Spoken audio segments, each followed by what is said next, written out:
Right. Am I audible to all of you?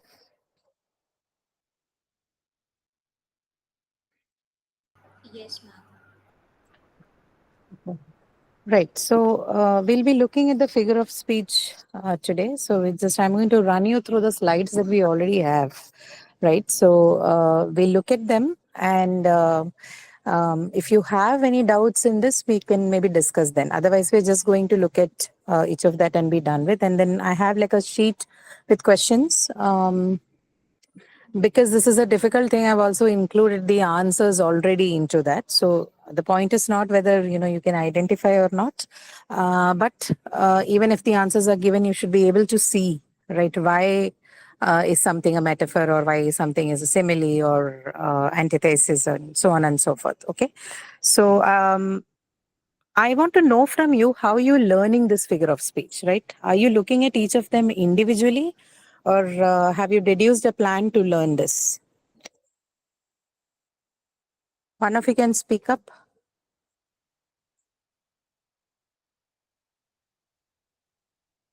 How are you learning this thing?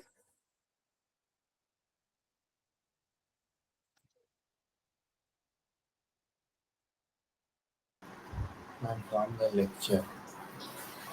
Please speak louder. I cannot hear you properly. And from the lecture. No, I know from the lecture. I'm asking you how you're learning it, right? You should have some plan in the way you do it, right? How are you learning it means what are the processes you're adopting to learn it? From the lecture, yes, I know that. But are you learning it as such? One by one, you're looking at one of the figure of speech and trying to know what it is and then going about it? Or is there a different method that you're using to learn it? I just want to know that. Ma'am, some things are categorical that in juxtaposition there is oxymoron and one more type is there inside. So when we solve the example, we see that in options what are there, antithesis or oxymoron, and based on that uh, we pick the answer, ma'am, most appropriate one. Okay. Anybody? Any other methods that you're using to learn figures of speech? No, ma'am, just from the lecture and from practice assignments. Hmm. Anyone else who has deduced a method to do this? Because if you're going to look Actually, at I it, studied all of it. tell me, no problem. Yes, ma'am. Actually, I studied all of it last year only in my school. So I'm just, revising.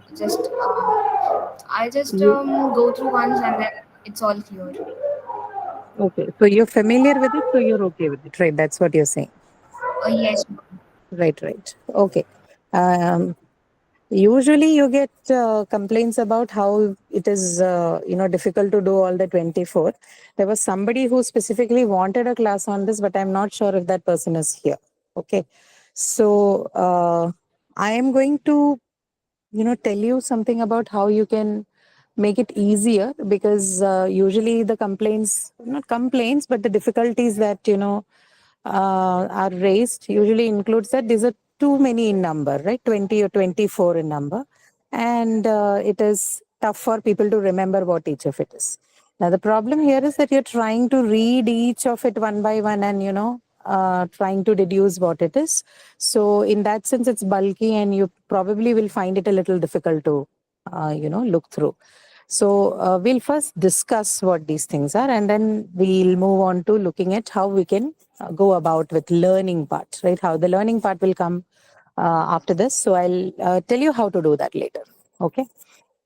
So figure of speech, I'm not going to go into the introduction part. You should know what they are. They're basically what they usually literary devices. By literary device, it means that usually it is used in the creative domain, or it's used mostly for literary writing. In your formal speech or in your conversational language, you may not see as many of them figuring in. Okay, we don't mean that you don't see it at all, but formal speech would keep it really, really low in its frequency, or frequency of usage, because it's a domain where people do not invite a lot of confusions and ambiguity. Figures of speech is something that can create confusions and ambiguity to people who are not well versed in English.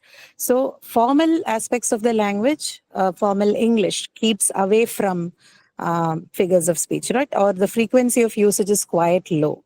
In conversational language also, if it is your native language, if it's your mother tongue, then yes, probably people are more, trained or more used to bringing in figures of speech. But when you use English for conversations, again, it is present, but not to the levels where you'll see that in a work of, literary value or of creative value, right? So mostly it is seen there. However, knowing them and knowing how to use them can definitely make both your speech and write impressive, right? It shows that you're an advanced user of the target language, which is English in our case. Now, what are they? They're used to present an idea. When you do not want to talk about something directly, right? You do not want to make a direct reference to something, as in you want to talk indirectly or make an indirect presentation of an issue, of a person or a situation or thing. Usually you bring in figurative language, or what you also call as the figures of speech, right? So figures of speech enable you to use figurative language. And figurative language basically means not saying anything literally, right? So not pointing out anything directly. You use an indirect reference to things that you would wish to talk about or say about, right? This is the use, this is the function of figure of speech, right? Figures of speech. If somebody asks you, why should you need figures of speech? Because of this, right?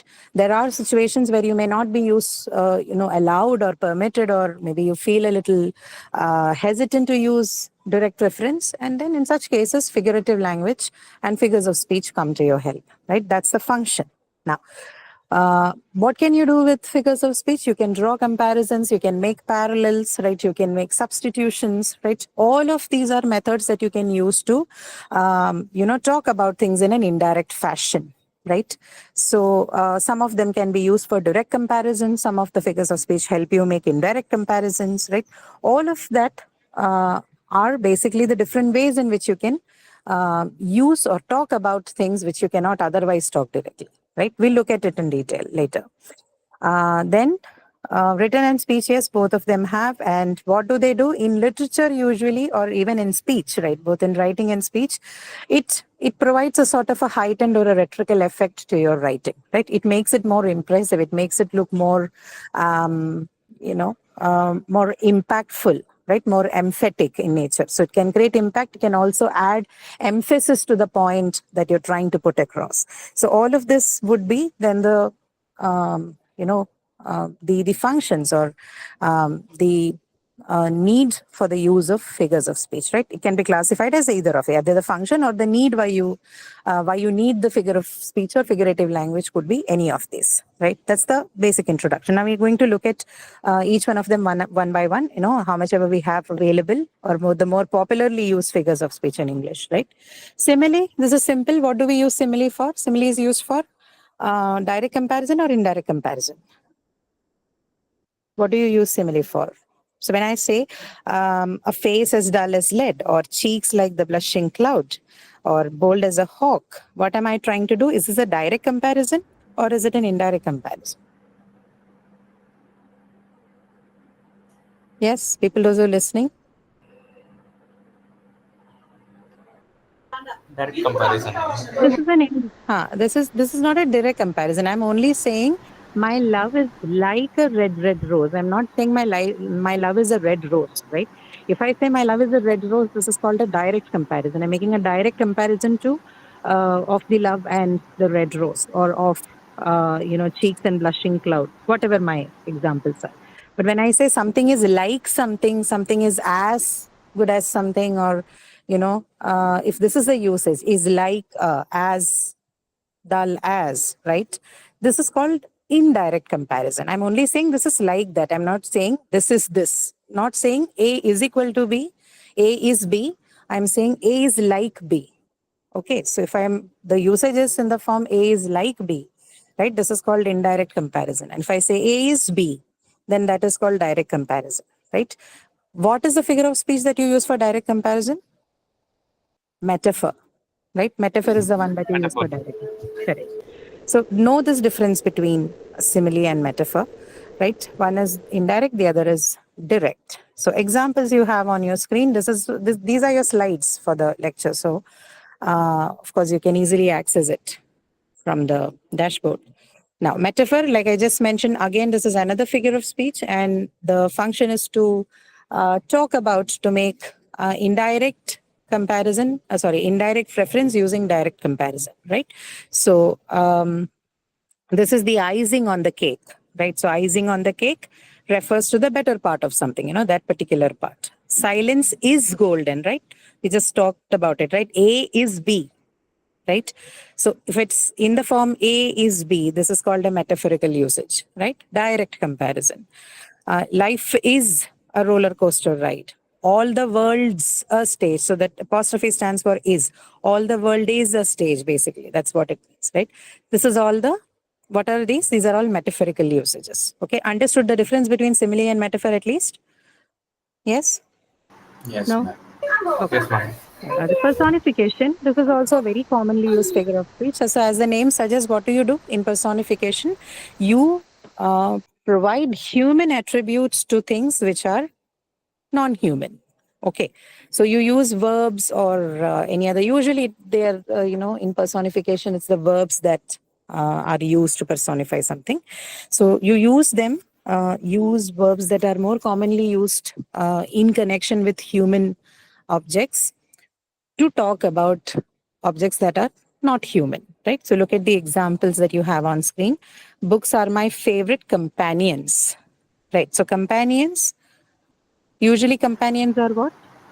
It has Friends. to be human subject, right? It has to be human subject. But then the usage, the way it is put, it says books are my favorite companion. So this is a personified usage, okay? Or the stars winked at us from the distant black sky. So winking is something that only someone with a human quality can do, right? Winking, or at least something that is animate, okay, if not human exactly, right? Inanimate objects cannot wink, but then this is associated with what? The stars. Yeah. Okay. So this is called personifying. Okay. So, or you can say that the trees bled as the, um, woodcutter axed it, right? So when you say bled, again, bleeding is not something that's associated with the trees as such, right? But then you are using that as a personified, figure of speech to, so that the person reading it could connect better with the process of cutting a tree, okay? And why you should not be doing it. So usually, this is what I meant, to give a heightened effect or to add emphasis and create an impact. Usually, people use figures of speech. These are all examples of that. Okay, personification clear, right? Simply means providing human attributes to things or ideas which are otherwise non-human. Okay. Now, paradox. What's paradox? What is involved here? So we were talking about personification, and personification is basically attribution, right? The thing that you do here is attribution. In case of paradox, what is it?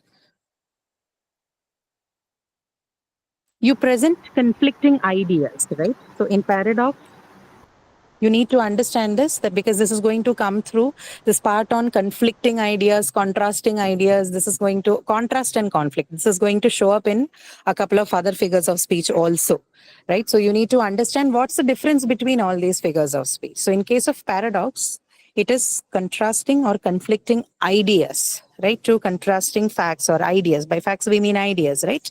So, consists of contrasting facts or characteristics or ideas, right? So this is the major part in paradox. Let's look at an example. Men work together, whether they work together or apart, right? So first part is men work together. The second part is whether they work together or apart. Now, are they in conflict? Are they in contrast to each other? Yes.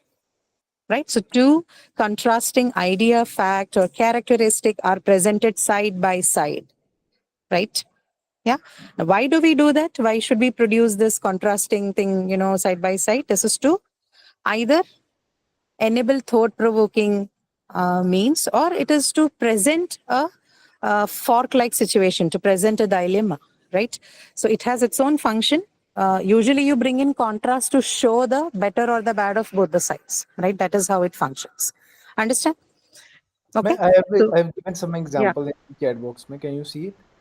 Why this Sorry. is paradox? Sorry. I have post write some example. Can you please tell me the example? Because, if I move away from the screen, this is going to be cast. So Okay. you can read it out to me. Life is much too important to be taken seriously. Yes, correct. That's correct. How this is paradox then? Life is much too important to be taken seriously. Yeah, because you're presenting two different ideas, right?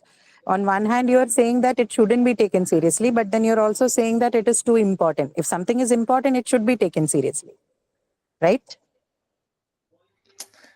Life. One side it says that life is No, much. you read the sentence first, right? You are reading both of this as positive. One part of it is negative, and you tell me what that is. Life is too important, and the second part is to be taken very seriously. So when I'm saying to be taken very seriously, am I saying it should be taken seriously or should not be taken seriously? Should not be, yes. So that's the contrast. No, the first part is the positive thing, and the next part is the contrasting to that. That's what it means. So it's paradox then. Okay, Okay. got it? Yes, correct, ma'am. Right. And the similar thing for the next one. All animals are equal, but some are more equal than others. You see that? Yes. Yes.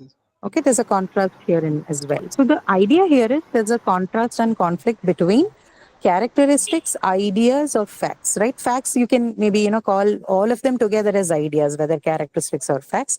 Let's say two contrasting ideas are put together alongside each other, right? That is what paradox is. Now, if you go to oxymoron, right? Look at the examples. Excuse me, ma'am. Yes, go ahead. Firstly, good morning, ma'am. Good morning. Go ahead.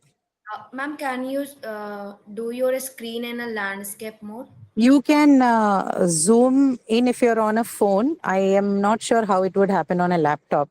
This is signed in through a mobile phone because I have no access to the system today. Okay. Okay, ma'am. Right. Or alternatively, what you can do is if you have access to your slides, which I'm sure you have, you can look at it side by side because I'm using the lecture slides. Okay. Okay, ma'am. Okay, ma'am. Yeah. Right. Okay. But It for will people be who are good if using you the use phone, the play button in the top. Play button. sorry. It will be good if you use the play button at the top, present on the connected. Okay, can you see now? Don't know. So, yes, no. Okay. Yes. All right. But what happens if it gets timed out? How do I move to the next one? Just Oh, I can do this, right? yes. Okay. This is way better. Okay. But where were we? Okay, paradox, right? All right. Okay, so oxymoron would be the next one. Now, what happens to oxymoron? This is also what? You keep contradictory or contrasting things together, right? But here, is it the idea? We're not placing the idea. But it's more morphological in nature, which means it's about two opposing pairs of words. You see, it was a bittersweet experience. See this? So it's not like paradox. In paradox, it's much higher than oxymoron. It's not a simple reference. It tells you more about it's more how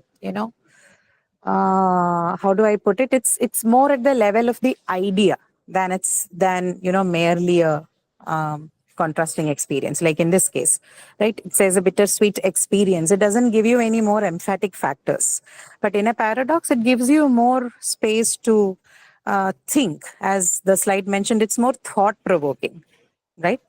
Although both the figures of speech have the function to show you contrast, one shows a contrast of two ideas. One is just a isolated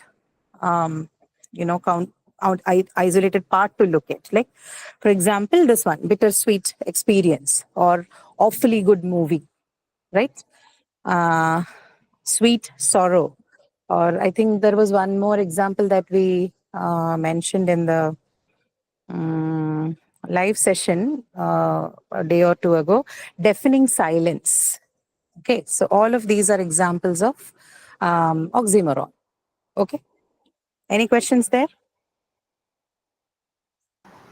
Antithesis. What's antithesis again? This one be two components in opposition at the same time, right? So all of them fall under the same bracket. That one. So antithesis also presents contrasting or conflicting, propositions. But here the difference is that they're parallel structures. So this has got more, importance as far as the structural representation is concerned. Okay, the idea is same. That is, you're going to contrast it like in the case of oxymoron and paradox. But here, what do you have? You have parallel structures. What are parallel structures? Look at that. No pain, no gain. So the second half, the conflicting half, is also going to be a parallel structure to the first one. Parallel in the sense similar to the structure of the first part. So no pain, no gain. Man proposes, God disposes. Okay, the structural similarity, parallel structures between both of them, right? So sententially they look the same, or phrasally look the same, right? To err is human, to forgive divine, right? So in the first case you had no pain, no gain. Then man proposes, God disposes, basically subject and the verb, subject and the verb. Last one, infinitive, verb and the object, infinitive, verb and the object. Okay, so to err is human, to forgive divine. Got it? Yes, ma'am. Right.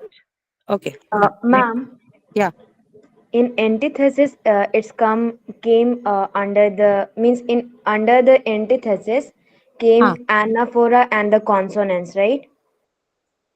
Anaphora and what? Consonants. Consonants? No. Consonants is a different sort of thing. It doesn't fall within the category of antithesis. No. The juxtaposition, it comes under juxtaposition. Yeah. So there are, we will group them together a little later. Okay. So we'll first run through them and I'll tell you how you need to classify them in order to learn them better instead of looking at them individually, right? But consonants doesn't fall under that category. Consonants, alliteration, and all of them come under the category of repetition. We'll look at that. That's what we're going to do next, right? Alliteration. Now, alliteration, assonance, consonants, sibilants, all of them fall under the same category. So we'll look at what they are, right? There are only minute differences between them and we'll see what it is. Alliteration, again, this is a kind of literary device which thrives on repetition, right? So they thrive on the process of repetition in order to provide emphasis or to add more, impact to what you're writing, right? And they're mostly found in literary forms of writing, right? So doesn't mean you cannot use it in, your day-to-day speeches. Many people do that, right? People who are more fun and more creative, they have the habit of using all of these in their day-to-day speech as well. But not as commonly used, right, in conversational languages, mostly found in literary writing or the piece of writing which is supposed to make you think or make you order out on certain things. Okay, let's look at what alliteration is. So this is again, like I told you, a figure of speech which thrives on repetition. So the method used here is repetition. The method used in the last three that we discussed was contrasting. Here it is repetition. So what is it? An example, Betty baked buns besides bacons, right? So what happens here? The first sound of the adjacent words are always the same in alliteration, right? Okay, see that? Tick-tock, Coca-Cola, PayPal, Peppa Pig, Kit Kat, right? So what happens? The first sound, right? The first sound of the adjacent words in a phrase or in a given word, which has two parts to it, is always the same. So it can either be a consonant sound or a vowel sound. So there is no distinction between that. That comes later. In alliteration, it's just repetition of the same sound, and the sounds must be placed adjacent, must be found in the adjacent words, right?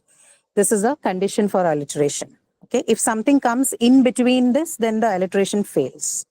Okay, so between bitty and baked, if something else comes with, no burr sound or the one which does not begin with a burr sound, then alliteration fails. For alliteration to happen, every single word placed adjacent to each other in a given phrase must begin with the same sound. Okay, Can that's how you say alliteration comes. sunset? Sunset, yes, correct. That's And, also an example of, and a company called Suse. what is it? Sorry? Suse, SUSE. SUSE. No, what is that again? It's a company like it's a Linux company. Okay. So unless Su and Say are two different things, I don't think it. If it's a single word, then may not. If they are two parts of the same word, then it is like TikTok, right? Okay. Then it's fine. Peter Parker. Yeah. Okay. Okay. So this is alliteration. Yeah. Any question? Yes, ma'am. Could you please explain it oxymoron and paradox again? Okay, please can you go back and look at it while you watch the thing, because otherwise we're going to run short of time. I'll talk about it when we are classifying again. Okay, don't want to go back at it at this point. Let's continue and then we do the classification. Maybe we can go over once again. Okay, just wait. Yes. Assonance, consonants, and sibilants. Now I've put all of them under the same heading because all the three, again, they thrive on the process of repetition to produce the figurative effect, right? Or but with a bit of difference with each other. Now, what is assonance? Vowel sounds are Repetition of the vowel sound. Vowel sounds, right? So, unlike alliteration, now the primary difference between alliteration and the assonance, consonant, sibilance grouping is that unlike in alliteration, you don't have to have the repeating sound placed adjacent to each other. Right? In alliteration, it's compulsory that the sounds are found in the adjacent words. Unless it's found in the adjacent, unless this adjacency is fulfilled, you cannot call it an alliterated, phrase. But with assonance, consonant, sibilance, it's just that the sound must be found somewhere in the word, right? And the word needn't be adjacent to each other also. So these two conditions are different when it comes to alliteration and assonance, consonants, and sibilants. In neither of the three, you need to have the adjacency property, justified. But alliteration requires it. Then what is the difference between assonance, consonants, and sibilants? In assonance, the repetition is of what kind of sounds? Vowel sounds, right? If it's a vowel sound that's repeated, then it's a case of assonance. If it's a consonant sound that is being repeated, then it is consonance. If it is the sibilant sound, now what are sibilant sound? so sure. Sound, correct. So the sounds like right? So ch, j. I'm just going to use ch and j because otherwise you can't know. So s, z, ch, j, j, right? All of these sounds are what we call as sibilant sounds. Okay, these are called sibilants. So if you have the sibilant sound in repetition in the given phrase, then we call it sibilance. Okay, sibilance is like a subset of consonants, but with the sibilant sounds. That's all. Okay. J sound also comes like in sibilants. Yes, all of them are. Oh, sorry, sibilants. I think only sir and z mostly. So Only and sir and z. so and Yeah. sure. Sibilants basically any sound which sort of resembles the hissing sound. So sir and z mostly. Okay. So and sure also, right? Not sure. Sure is not a sibilant. You use. It says sure also here. Yeah, I but think it not was sure. meant as the, but okay, mostly sir and z. Okay, not sure. Okay. That would be sibilant sounds. Okay, anything that makes a hissing sound. I mean, this is So, incorrect, ma'am. Sure. sorry, Sure is sorry. incorrect. Sure is incorrect, right? Sure may not be included. Okay, only sirs I think should be the usual sibilant sound. Okay, right. Okay, so consonants, again, sibilance is a subset for consonants, with only the difference being the repeated sound as a sibilant, right? Assonance is a vowel sound. Okay, that's all you need to know about it, right? Let's look at a few examples. These are, okay, Jack and Jill went up the hill. You have both cases of assonance and consonant. So you look at this. In this case, again, it's not like alliteration, right? You don't find the sounds that are repeated in every single word, or even when they are repeated, you don't see that the words that are that have these repeated sounds, they're not adjacent to each other also. So the color coding is a little off. Actually, j should be also part of the consonants. It's given as assonance. That's wrong, actually. So j and l, right? As in Jack and Jill, j in Jack and the word Jill, and then l in the word Jill and the word hill. They're both in what? They're in consonants. Okay. Assonance would be the e sounds in Jill and hill. They're examples of assonance. Okay. Okay. Now, next one, too cool for school. Same thing, right? The oo sound as in too cool and school, they're in assonance. And l as in cool and school are in consonants. Okay. Chips and dips, e in chips and e in dips are in assonance, right? And the p and s sounds are in consonants in both of them. Okay. Same for surf and turf. Can you tell me what happens in surf and turf? Which one is in assonance? A sound. A sound, right? And in consonants, it is Rough. the first sound, right? Yeah. Then you have a few more examples, right? Simple Simon. Now, Simple Simon can also be an example of what? Simple Simon? Alliteration. Alliteration, right? It can also be alliteration because they are placed next to each other and also exact same position, right? So it is sibilance, example of sibilance, but it can also be what? Can be an example of alliteration. Seashore. Okay. She sells also, she sells seashells on the seashore is an example of sibilance. It could have been an alliteration if you had another, sibilance in between shells and seashore. But because of on and the here, this is not alliteration, but this is what? Sibilance. Okay. Same for the last one. So here the loud alarm bells, brazen bells, what tale of terror, now their turbulency tells. Okay, all of them. They're in rhyme, but they're mostly case of sibilance as well, FR. Okay. Ma'am, But that's these are not the part of- consonants Sorry? at the end of sentence. I did not hear you. Please be a little louder. Ma'am, in last example, that's consonants right at the end of sentence. It has both consonants and sibilance, right? Because there's la also that is in repetition. Okay, ma'am. Okay. So together you can say consonants, but if someone's asking you specifically, then you can say consonants as well as sibilance, right? Okay, ma'am. Okay. Now, irony. Irony, again, what is it? This is also something that falls within the classification of contrast, right? But irony as opposed to paradox. Paradox, I told you, it's between the ideas, right? Conflicting ideas. Oxymoron was conflicting meaning of words, right? Opposite meanings of words. Antithesis was what? The rhyming of the Antithesis? sentence should match. Like no It is sentential, so it has parallel grammatical structures like no pain, no gain, right? To err is human, to forgive divine. Now, irony is what? This is contrast, but it is what kind of contrast? Situational contrast. Okay, so look at the example here. My sister gets really scared at the sight of blood. She is a nurse. Okay, you understand what situational conflict or situational contrast means? This is called ironic. Okay, you say this is ironic because there's a situational contrast. Okay, how can someone who is a nurse be afraid of the sight of blood, right? So this is situational. The contrast and conflict is more situational, and if that is the case, then you call it an irony.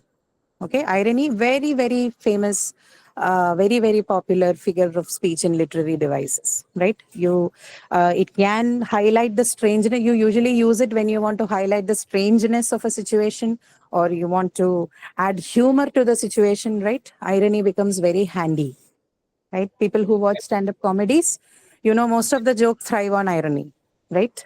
Maybe we can see that like sports person unable to run for half an hour, like for 10 minutes. Yes, you can. Yeah.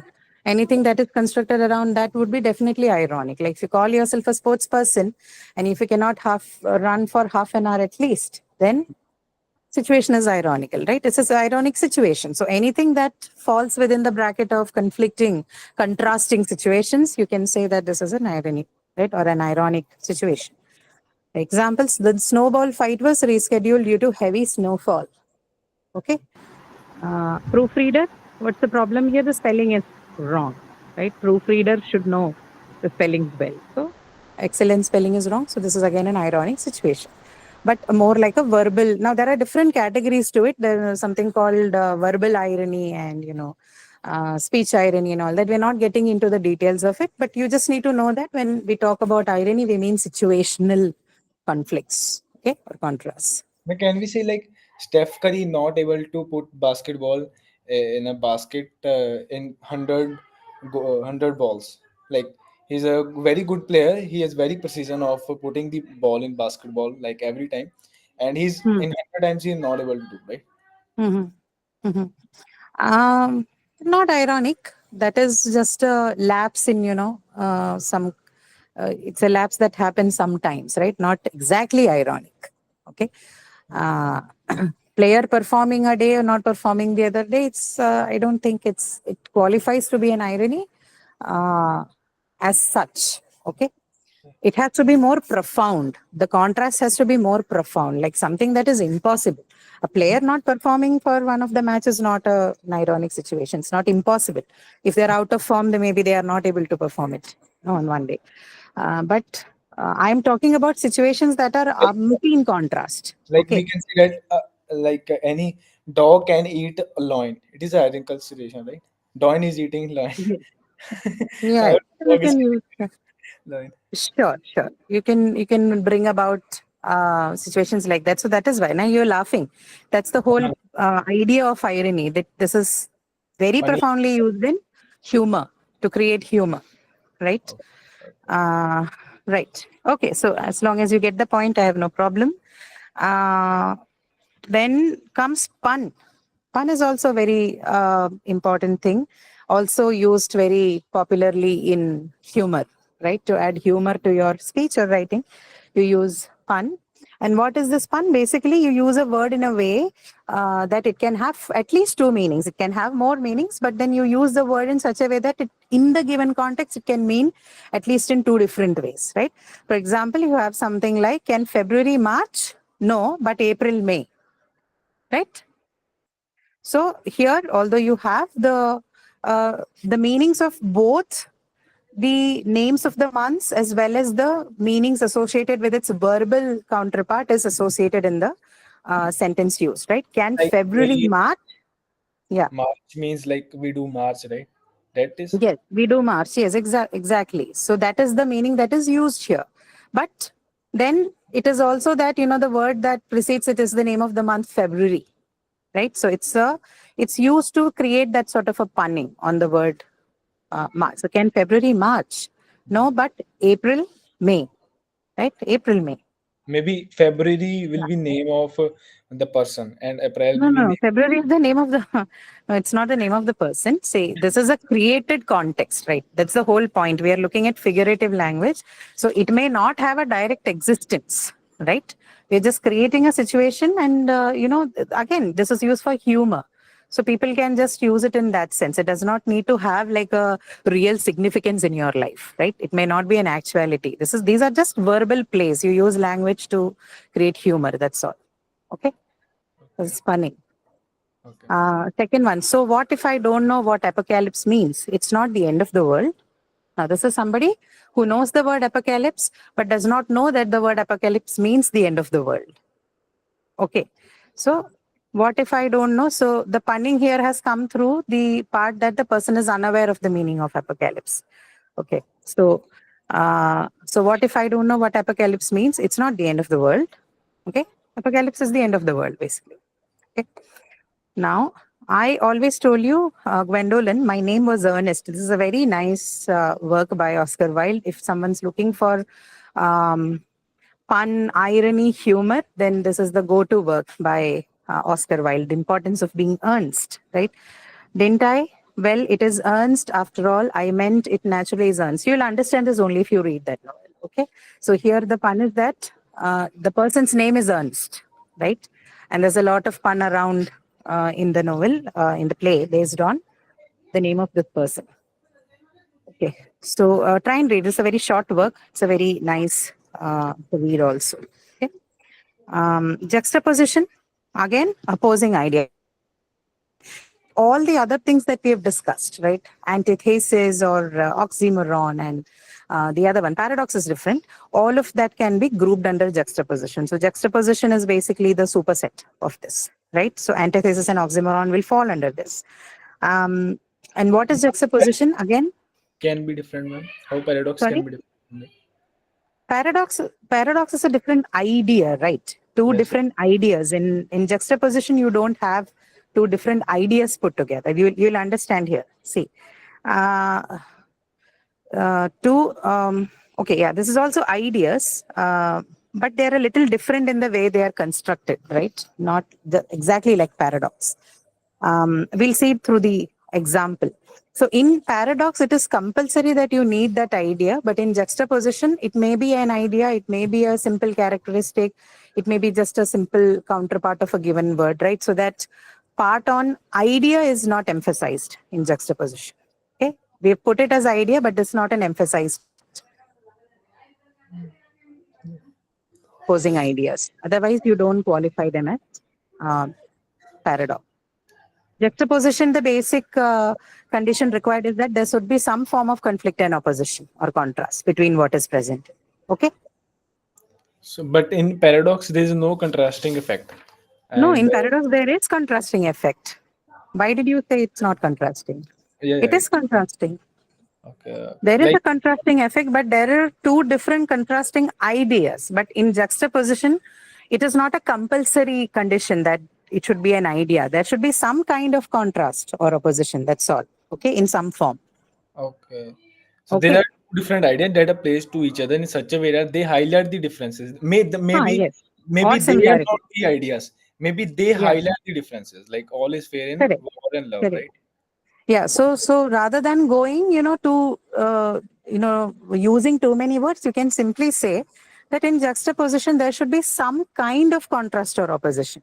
It's not necessary that the conflicting things are an idea or a situation or anything. It should be some kind of an opposition, some kind of a contrast that should come around. Okay. Then Ma'am, it's a it juxtaposition. is not necessary that they are two different ideas. It can be anything else. Then It paradox can be right, anything doesn't else. come under it. It can be anything else in case of juxtaposition, but in paradox, it has to be compulsorily the idea. So That's all. paradox must be present in the subset of it, right? In juxtaposition. Yes, correct. In that sense, yes. Okay. Okay.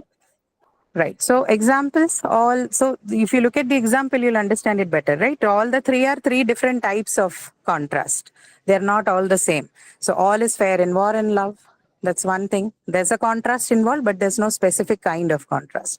It was the best of times. It was the worst of times. Now, what is this? Yeah, it's What not is it? specific, right? Huh, Maybe it's- this was the time, best of time. It was the worst of time. Yeah. So there is an opposition in some form. There's a contrast in some form, but it's not clearly an opposition of an idea or And we a can particular say that property or it's characteristic. antithesis. Right? That is what. A living dead person. Right? So all of this will fall under the umbrella term that you call as juxtaposition. Okay? Fine. It is like Uh, a virtual thing, right? yeah. We can't always say that this is like it is not specifying the different ideas. It is like in the paradox, like we have example like all animals are equal, but some Hmm. are more equal than others, right? Yeah. Yeah. So there we are like maybe we can say that we are representing specifying something else. All animals are equal, but in this case we are not saying that, right? A living dead person, right? We are just making some just random words like any contradict word. All is fair in war, and but what is fair? So we have to specify, right? Yeah. I mean, the easier way that I understand these two are that in juxtaposition, any kind of opposition is possible. It's just the condition is only that there should be a contrast. Okay. The contrast should be available in some form. The form or the structure or anything else or what is being contrasted, this is not important in juxtaposition, which is why it is an umbrella term. Okay. But in other things, there are specific things that needs to be in opposition. Okay. Right? That is that's the difference between all. So basically you say juxtaposition and then you have kinds of juxtaposition, right? That's all. One more thing, ma'am. Does Yeah. like assonance, consonance, sibilance, they all fall under alliteration, or they are different? Or these are types of Uh, alliteration. they are all, yeah. So they don't all fall under alliteration. They all fall under the category of, figures of speech which thrive on repetition, right? So alliteration, assonance, consonants, all of them are parts of figures of speech which follow the repetitive technique in order to bring about the figurative language. That's all. Okay. There are Yeah, four. there are. Yeah, repetition is the one which is common to all, but the way they get repeated are different. Okay. Got it. Yeah. Okay, Cynic Deki. This is again what? This is a figure of speech where you use to make reference either from whole to the part or from part to the whole. Okay. So, which means we call this kind of figures of speech by another. I mean, the method you use or the approach in which you go about this figure of speech is through substitution, right? So you've had repetition, substitution, contrast, right? And comparison. So we have 4 categories now of the figures of speech, right? You use the figures of speech when there is a requirement of comparison. So using comparison, you can use a figurative language. You can use repetition to use figurative language. You can use contrasting or conflicting, contradiction in order to use the figure of speech. And then you also have the 4th category, which is substitution. Cynic Deki belongs to that particular group. Okay. So either the substitution can be from the whole to part or from part to whole. So example here, how did the accident happen? He fell asleep, fast asleep on the wheels. This is wheels referring to the vehicle or car, right? The whole of the car. So this is from a part of it referring standing in place of, okay, substituted for the whole of the vehicle or the car, right? So what is being substituted here? The car is being substituted here as wheel, right? Cynic Deki. Now, next one, how many of you would come for the trekking? Can we have a head count? Head count refers to who? The people. So again, this is what? This is again part to whole. Okay. So substitution again. And then I think the next example, we'll look at the 4th one. The police were at my uncle's shop after the shop adjacent to his reported robbery. The police were at my uncle's shop. What does it mean? The police refers to only a few officers. It doesn't mean the whole department came down, right? So even if it is to refer to a few people, you use the word the police, right? And we don't mean the whole department. So this is a representation of whole to part. Again, substituted, right? A few police officers are substituted. The substitution is the police, which refers to even the few officers who would have showed up there. Understood? Okay, now anaphora. Someone was asking about anaphora here, right? So anaphora then is what? Again, this is it uses the technique of what? Repetition, like alliteration, assonance, consonance, sibilance. Okay, the difference is in alliteration, assonance, consonance, sibilance, the repeated part was what? It was the sound, but in anaphora, it is the word that is repeated or the clause that is repeated. Okay, so can we look at it? The first one is stay home, stay safe. See this? And then you have that whole poem in which each of the line begins with the word and, right? The word and is repeated over and over again, right? Questions here? Anaphora, someone who has had questions on anaphora, do you understand the difference now? Yes, ma'am. Okay, so the difference is that here the word is the unit that is repeated, whereas in the other 4, alliteration, assonance, consonants, and sibilance, the part that is repeated is a sound. Okay, I mean, this word can be anything else, adjective, verb. Can we? anything. It could be anything. Yeah, read Anything good. that is semantic. We can say read good, listen good, and speak good, like this. Yeah, anything that would make sense, which is why, you look at the last point. It is seen in campaign slogans and poems more often, Okay. right? Yeah. So, yeah.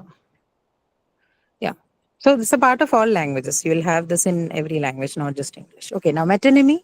Metonymy is also a figure of speech, and it also thrives on the technique of substitution, right? So what is substituted here? It's the use of the name of one thing for another. So obviously that refers to substitution, and the name use is closely related to the word or phrase being referred to. Okay. So examples, the Kiwis played well in the Kiwis refers to New Zealand. New Zealand cricket team, particularly, right? So that you've just replaced, instead of saying the New Zealand's cricket team, uses the Kiwis played, right? The White House wished, again, this is the White House basically refers to the president of the US, right? Wished all Indians on the occasion of Diwali. So this is basically a substitution for the president of the USA. The White House stands for that. A decision on the scheme has to be finalized by Delhi. Delhi refers to the government of India because it's seated at the capital, right? So this is again substitution. Then in India, we speak many tongues. Again, tongues refers to languages, right? So this is how you use metonymy in language. And again, this is something that thrives on substitution. This is easy. I don't think it's very difficult to figure this out. Okay, Can we Sainik Devi? except Delhi, we can say Parliament House. Sorry, Parliament. You can say, but then it won't be a figurative usage, right? The decision on the scheme has to be finalized by the parliament is a very direct sentence, right? There is no figure of speech involved there. But if you say Delhi, then, it has to be finalized by Delhi, right? You're not even saying in Delhi, you're saying by Delhi. So you're giving like an attribute to the place Delhi. So Delhi stands for, administrative decision-making body for India, which is the government of India, right? So in that sense, it's figurative. Usually places are not associated with that, but then Delhi, because it has all these houses. If you say parliament, it is a direct language. It's not indirect, right? The whole idea of figurative language is to use indirect language to refer to something. Okay. Right. Okay. Now, litorts are very commonly used. This, I think, among all the things that we discussed, probably litorts are the ones which are used more commonly. Now, what are that? This is basically something that you use to make an understatement. Okay. Understatement. What do we mean by understatement? To emphasize something bad. Sorry. To hide You something. use when you make an understatement, you frame things in the negative way to say that it is positive, right? So instead of mentioning something is positive, you use negative expressions to talk about it. Again, indirect use. This is indirect use. Instead of saying something is very good or something is good, I said, this is not bad. Okay. So when somebody says it's not bad, they basically mean it's good. Okay. So this is the way you can use language again for indirect uses. So litorts is basically that. Look at this. She started her business a few years ago. Now I hear that she's filthy rich. Okay. Filthy rich. Now, basically, does the person mean it in a good way or a bad way? In a good way.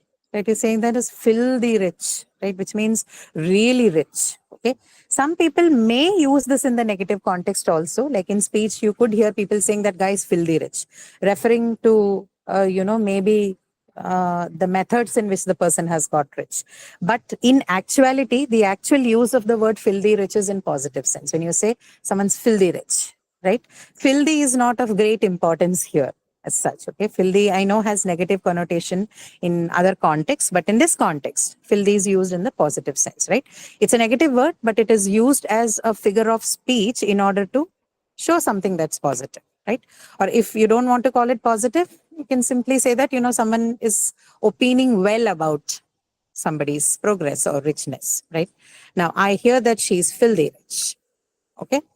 So it can have positive value, right? I say someone has started business just a few years ago and in a very short time, they are already very rich.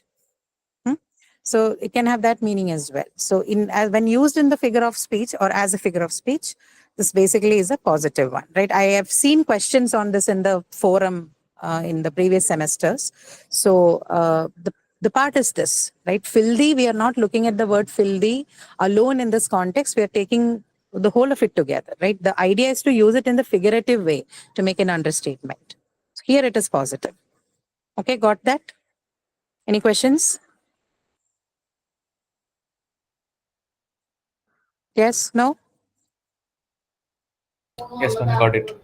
Got, And the Ma'am, other but example. why it is considered closer to the irony? Because it's as it is a positive, right? It's a Ah, truth. it is called irony because you're using it to show you write something in negative and then mean positive. Right. So there's a contrast that is created, which is why it is closer to irony. Okay. Okay, ma'am. Thank you, ma'am. Ah, sure. Okay. So what he said is not without truth. So you say what he said is true. You're saying what he said is not without truth. Okay. So all of this is to emphasize and to produce impact, right? So literal meanings of the word should not be, used when you're looking at the figurative usage, right? It completely changes when it comes to figurative use, right? Hyperbole, again, see, this is what? This is using exaggerating elements, right? You use exaggerating elements in order to emphasize. Oh, it is raining cats and dogs, right? This is raining heavily. There was pin drop silence in the class. Pin drop silence, right? Exaggeration, right? He's a very funny person. I died laughing at his jokes. Died laughing, again, very, very exaggerated, right? I have been waiting forever. Waiting forever, not something that is possible. So I have been waiting forever for him to say yes. This is again hyperbolic usage. So you speak so sweet. I will get a cavity from all the talking. Right? Again, exaggerated usage. So this is hyperbole. Understood? Yes, ma'am. Euphemism again. What is this? They produce rhetorical effect. Euphemism is actually a method that people use in order to again talk about things which are considered taboo or which you find hesitant to talk about. If that is the case, talking about things which you cannot talk in direct terms, right? There are many things, right? There are social taboos on certain speaking up or writing about certain things. So when you want to talk or speak about certain things like that, then you use euphemistic language. So indirect language, euphemistic constructions are used to talk about unpleasant or embarrassing things without directly mentioning them, right? So examples, passed away instead of died, right?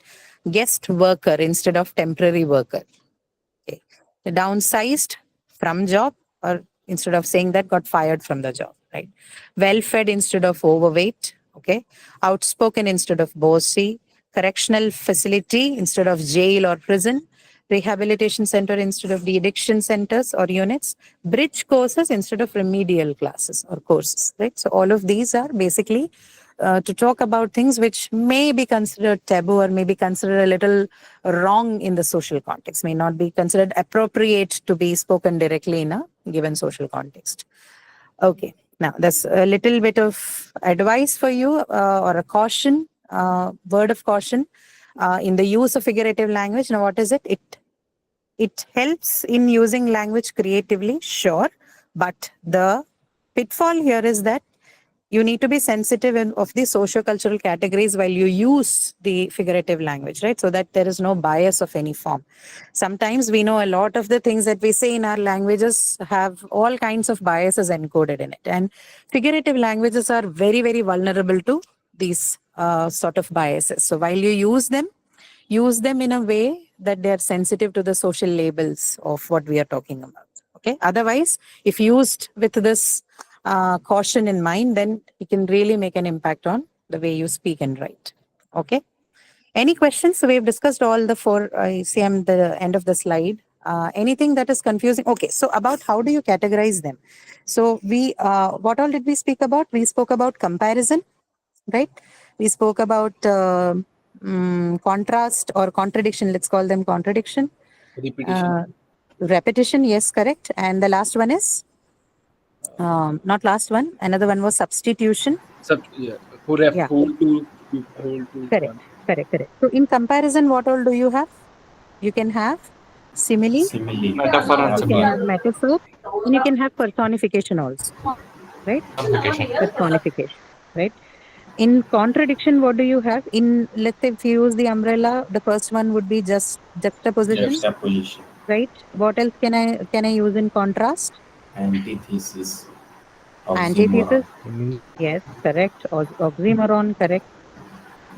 Then paradox, Paradox. yes. Anything else? Irony, irony Irony. also comes within that.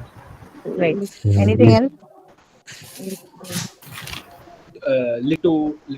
Litot, Little. yes. Litots also. Litots also will fall under contradiction, right? Anything else? So we have juxtaposition, antithesis, oxymoron, paradox, irony, and litots. 1, 2, 3, 4, 5, 6 of them under contradiction, right?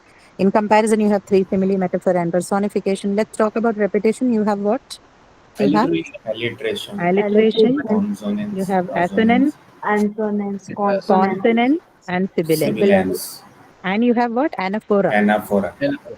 Anaphora. So that is 5 of them, right? Then substitution. You have metonymy, right? Metonymy. Metonymy. Then you have Pun. synecdoche,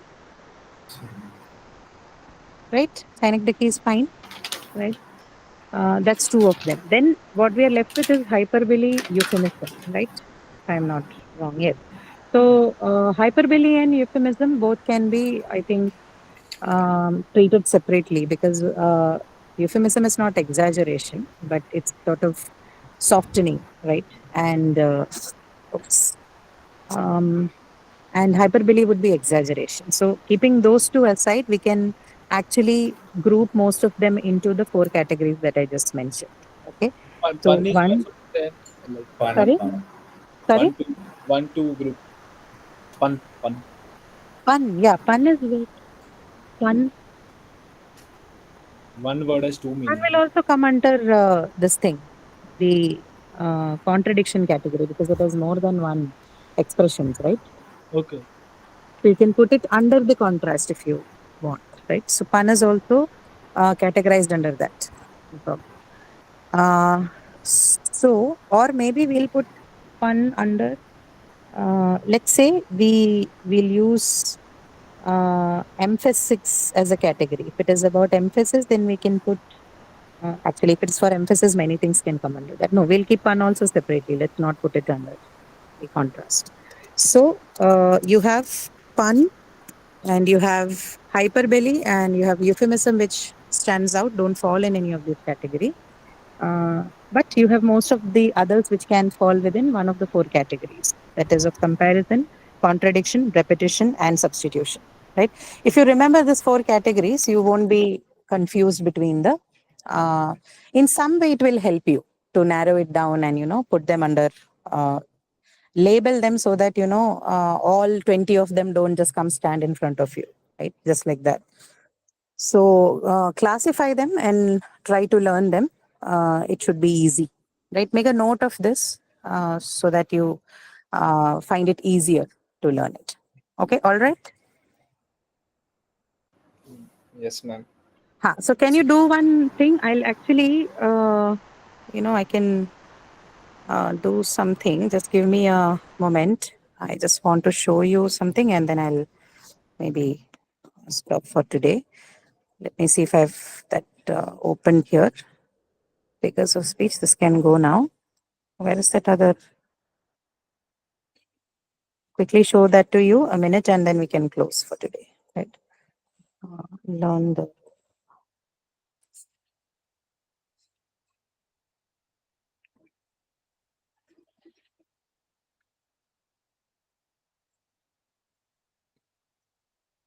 English 2. Okay. So, come back to the, let's share screen, continue, start on this. Okay, you see this one? You see the screen now? Yes, ma'am. Yes, ma'am. Right. So all of this, you can look at this document if you have understood the figures of speech. These are all a few additional questions that we have formulated in figures of speech. So this is already uploaded in your dashboard, right? Supplementary tab. Take a look through and you'll see the answers are already marked, right? And the part that is used as a figure of speech is also highlighted. So you just need to go back at them and try and understand why each of them is a metaphor or a personification, or whatever the, corresponding figure of speeches, right? All of them, most of them are covered. I can see majority of them covered. Maybe a few aren't there in the list, but majority of them are covered, right? So look through this and see why we call, say for example, 25th one is life worth living. It depends upon the liver, right? So there's a pun on the word liver. What are the two meanings? Signifies both the body organ liver and the person who lives. You see this? So Yes. and people can take two readings of it. It depends on the liver means it depends on the person who lives, or it depends upon the liver, the organ liver, right? So this is an example of that. And then antithesis, give 27th one, give every man thy ear, but few thy voice. Again, example of antithesis, right? Antithesis, what did we say?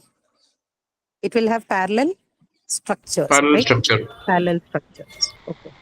Hyperbole, 20th one, I died of embarrassment, right? Hyperbole, exaggeration. Exaggeration. Correct. And all the examples above. I could eat a horse as old as the hills. Okay. This as old as the hills gives a sort of, figure of speech or simile. But if in the question you have the option of hyperbole, you're going to choose the option hyperbole because that's the most apt answer. As old as the hills. Okay. I'm so hungry I could eat a horse. Yes, that we discuss as the sands of the shore. Virtues as the sands of the shore. Okay. I have never read Milton. Okay, Milton's the name of the author, but the reference here is to Milton's work. So metonymy, right? Substitution. From the cradle to the grave. This is again a metonymy signifying birth and death. Okay. Then what else? Personification is easy. I don't think I need to look at it in detail. Euphemism. He's not a liar. This one, 23rd one. He's not a liar. He's creative with the truth. Okay. Irony, 24th one. The child of cobbler has no shoe. Okay. Irony. It's a situational contrast. Then what else do you have? Euphemism. The car is certified pre-owned. Right. Euphemistic. What is certified pre-owned? Second hand, right? As in it's Used not car. a new. Yeah, used car. Correct. Where else do you see metonymy? The pen is mightier than the sword, signifying deliberation and war. So pen signifying deliberation, sword signifying war, right? Metonymy. Yeah, I think that's all. So you can take a look at this. The answers are already marked and highlighted. The explanation for some of them are also given. So look through them and try and do some practice. And then if you have more questions, of course, write to us or talk to us later, okay, during live sessions. Okay? Okay, ma'am. Okay. So I think we can close for today then if you do not have any questions.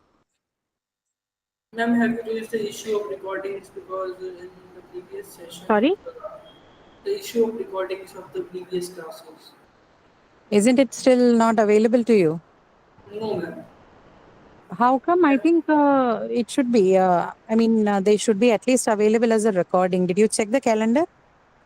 Yes, ma'am, I checked the playlist, but there are videos which are only 5 days ago, like. 5 days ago. Yes.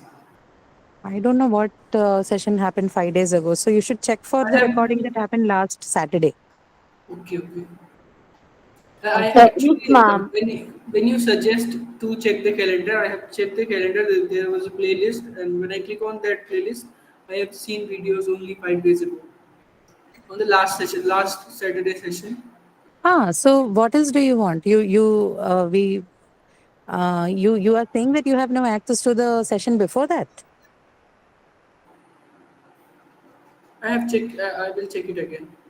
Yeah, If please do recordings that. were I do not really understand what the issue is. If you're able to access the session from the previous one, then what is the problem? There were some sessions How which about were others? not Are you all able to access? Please check it. I would advise you to check it, and if there are problems, please explain the problems and write Ma'am, to but the content, forum. like you share the content today, like practice question, where will we access it? The questions. Yes, it's question. Ma'am. The questions would be available on the, the document would be uploaded in the supplementary tab section. You can check there. Okay. If it isn't available, please write to us. We'll see, we'll upload it again. Okay. Okay. Yeah. The recording would be populated on the calendar, and the readings or the PDF files you can access from the supplementary tab section. Okay. Okay. All right. Then we'll close for today. We'll meet again next week. We'll do clause structure next week, right? Types of clauses. Thank you, ma'am. Okay. See you, everyone.